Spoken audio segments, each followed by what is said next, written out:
last class, we were looking at T2 filter experiments in which we looked at how the T2 relaxation values of the different molecular sizes can be exploited to look at ligand protein interaction.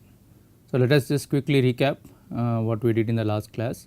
So, this is shown here that an FID decays with time, and that decay is governed by T2 relaxation, and this T2 relaxation value depends on the molecular tumbling, and molecular tumbling is characterized by what is called as tau c, rotational correlation time. Tau c now depends on the molecular weight, as we have seen earlier when we looked at NOESY. So, tau c is basically the larger the size, tau c is higher. When tau c is higher, the T2 is shorter. So, typically for large proteins, you will find the T2 of protons will be in this particular range. So, let me clearly specify that protons. Okay. When you go to smaller size proteins or ligands, it will be longer T2. So, this is typically the order of 200 to 300 milliseconds. This is for small molecules. So, our goal is to study the interaction of the small molecule, that is the drug or a ligand, with a protein. So, the assumption hypothesis here is that the molecule is small and is much smaller than the protein. So, therefore, when it binds to the protein, the complex becomes as much as the protein size. So, this is not so much in the size, whereas the protein is large. So, the ligand now becomes a large molecule because it now binds to the protein. So, ligand therefore is a small molecule here before binding, and it becomes or behaves like a large molecule upon binding. So, this difference between the two states, that is the free form and the bound form, is what we are going to exploit or use to study the protein ligand interaction with T2 experiment. So, basically that is what is said here is a ligand which is a small size upon binding to the protein becomes, means it behaves, it does not literally become a large size, it is still the same, but it behaves like a large size system because of its bound nature with the protein. So, now let us see how we can exploit this. So, a long T2 will have a very long decay, whereas short T2 will decay faster.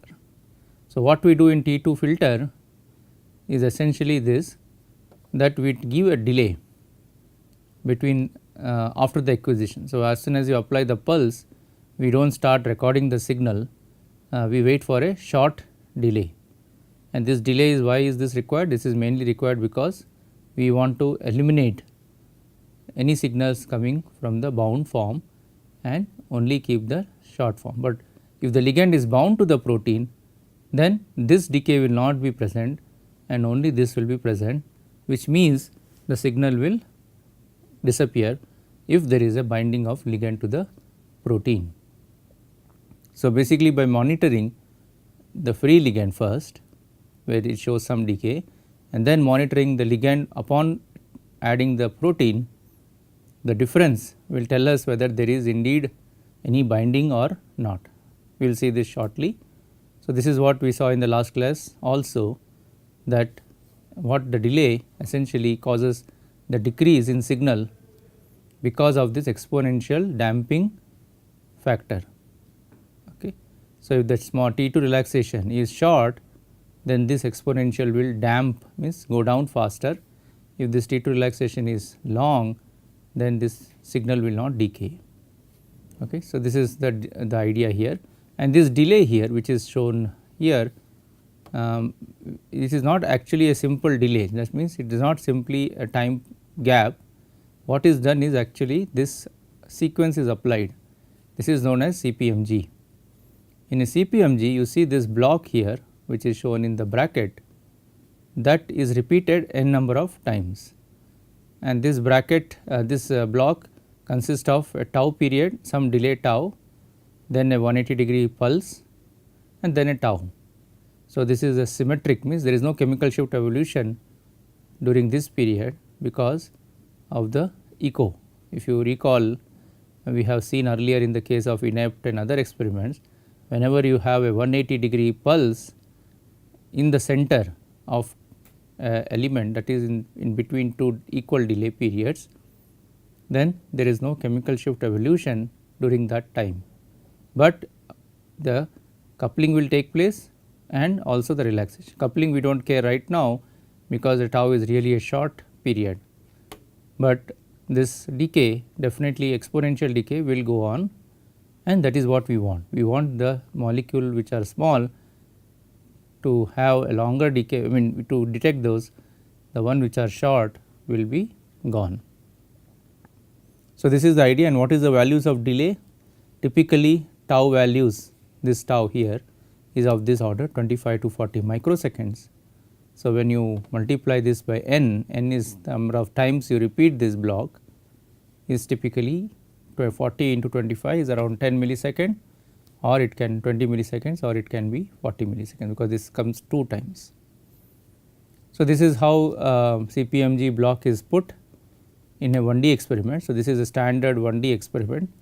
So, instead of directly detecting after this pulse like in a standard 1D, we are inserting this element or a block so that it can allow the signals to decay without chemical shift evolution. So, now how do we do these experiments practically? So, we record 2 spectra, 2 1D spectra with and without the extra delay period.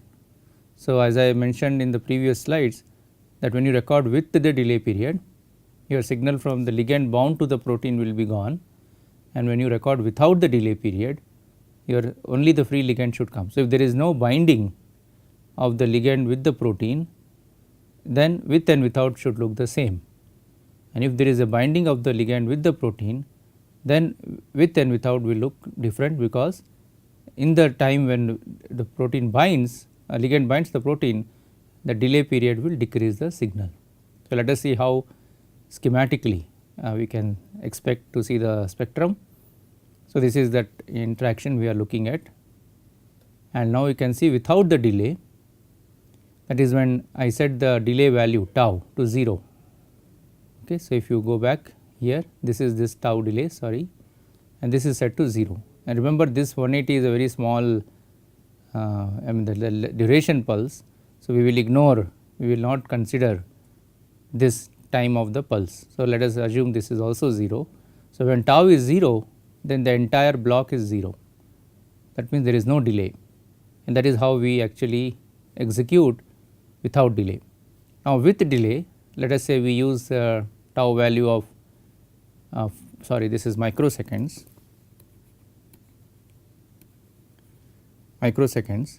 and then the total delay, let us say, is about 40 milliseconds, then you see there is a decrease in the signal to noise, means there is a decrease in the signal intensity because they are T2 relaxation.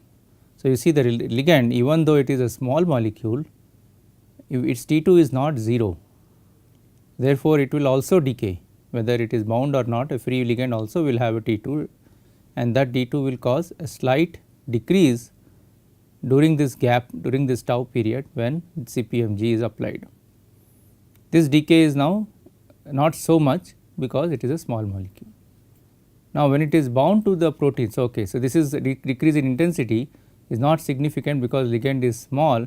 So, typically again this varies from molecule to molecule, but typically for a small molecule the T2 based on the T2 you can expect about only a 10% fall, means this signal which is on the right here will be about 90% of the signal, 80 to 90%. It will not be so much decrease because T2 is long for a small molecule. Now, what happens when the protein binds to the ligand or ligand is added to the protein? Again we record 2 spectra with and without delay.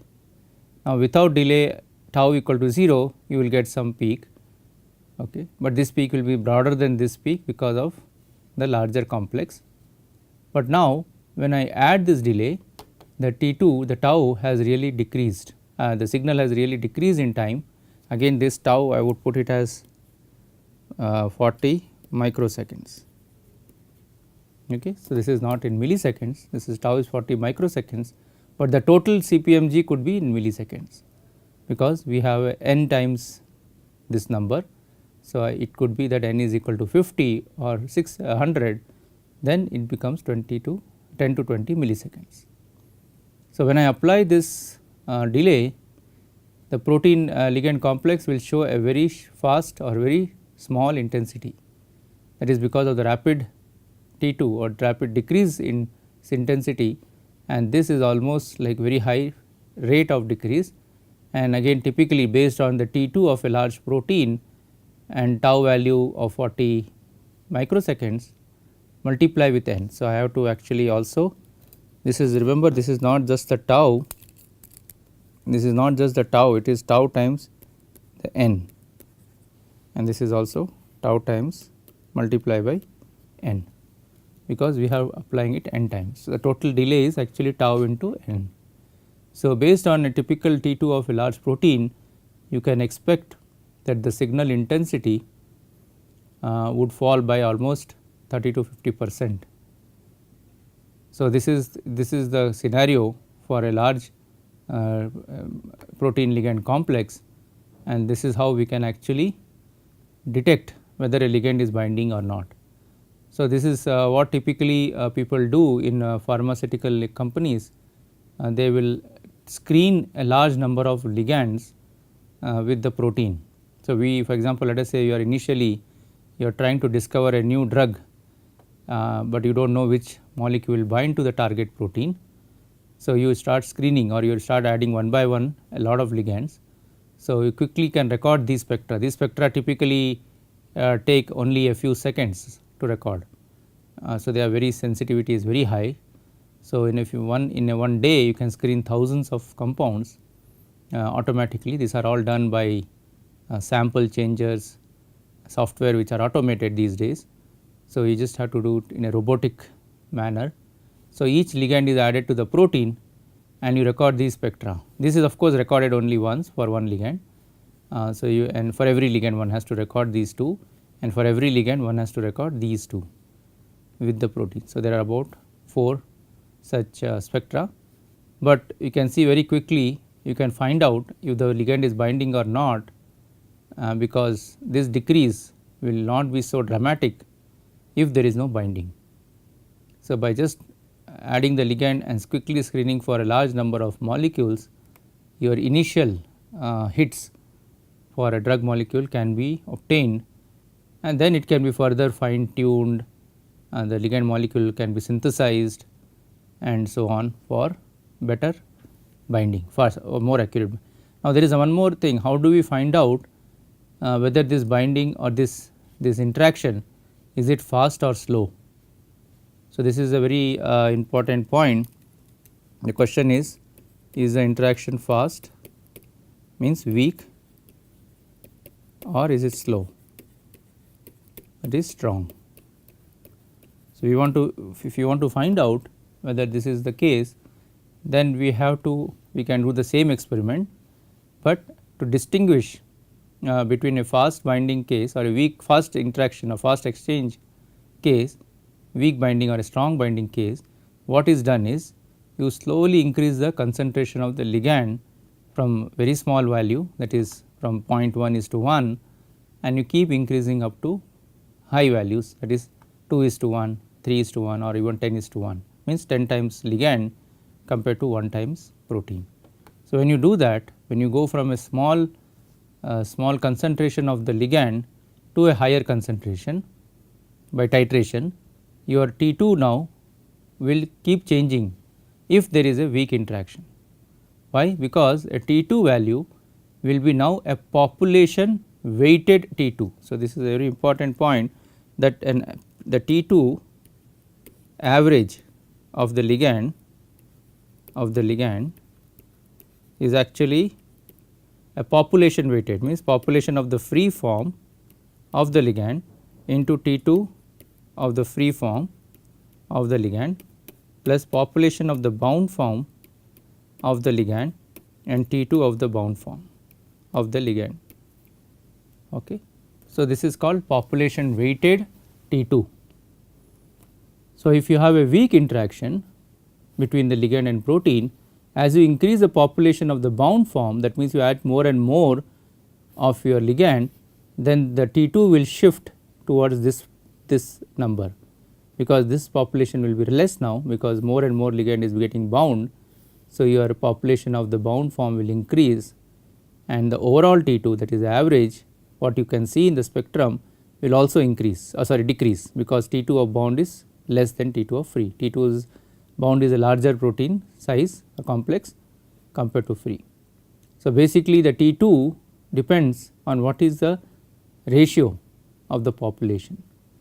So, if you have a very tight binding case, in a tight binding case or a strong binding case, we do not expect any free to be there in the system, because as soon as I add the ligand, if it is a strong binder, it will immediately bind here and nothing of the free will be there in the sample. So, if there is no free ligand present in the sample, then this part will be 0, because population of free is 0.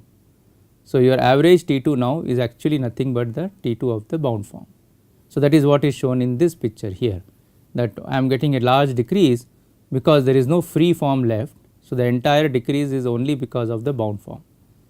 But if there is a weak interaction, then the population of free is not going to be 0, because this now will become an equilibrium. So, this will be an equilibrium both ways, it will go in both directions. So, your free population will be there present all the time.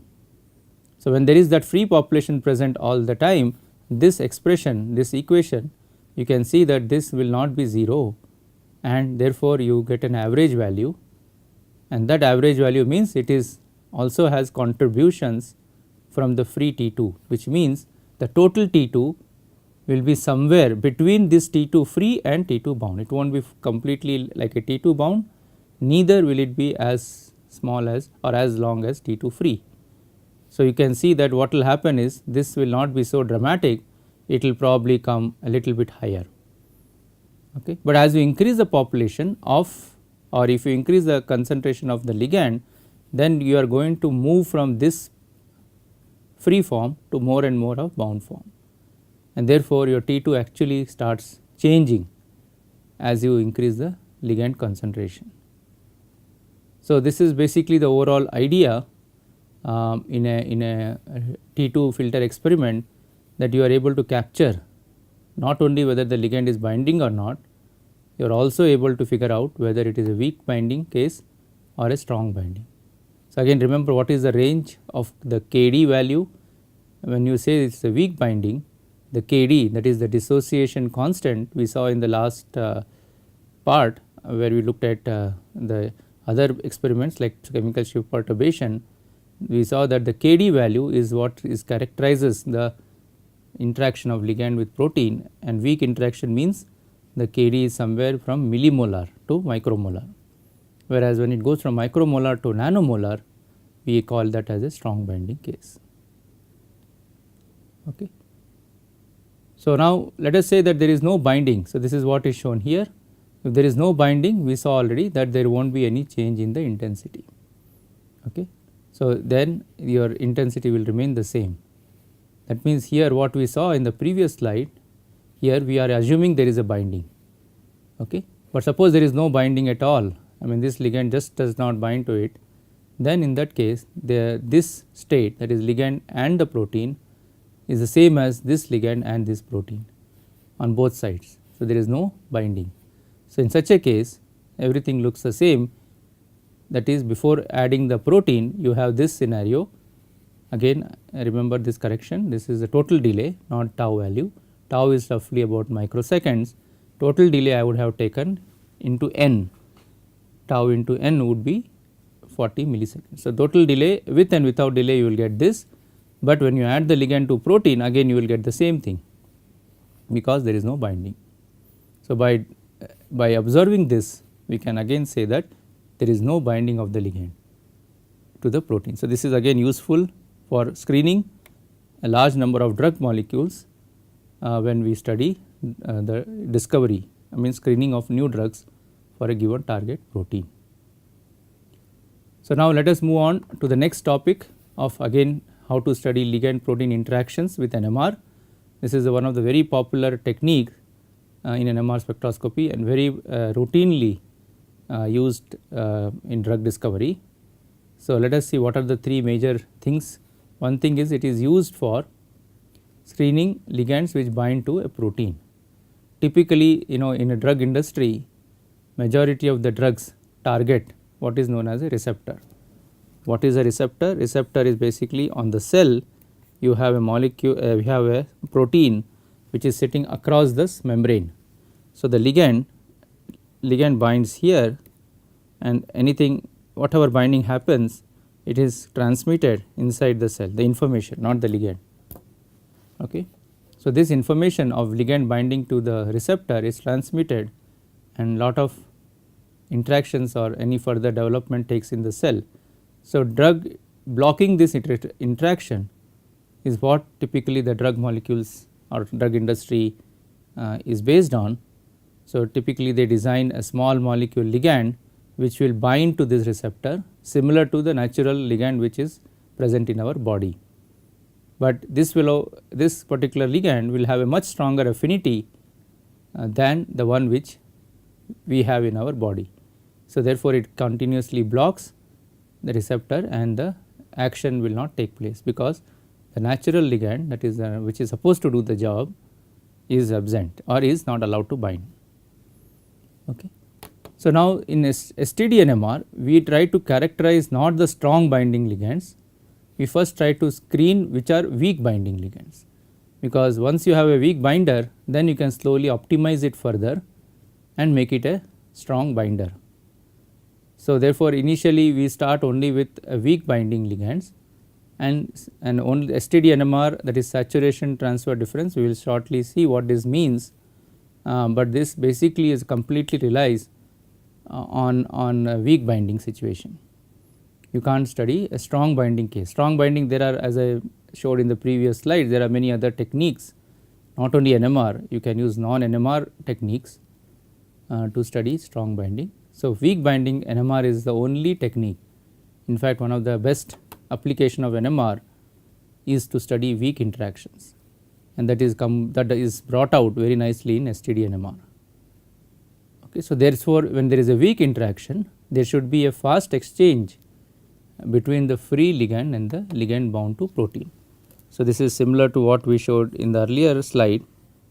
If you have a ligand, then this equilibrium should be always present. This is bound form and this is free form. The ligand is in the free form. So, this exchange, this dynamic, this should be plus.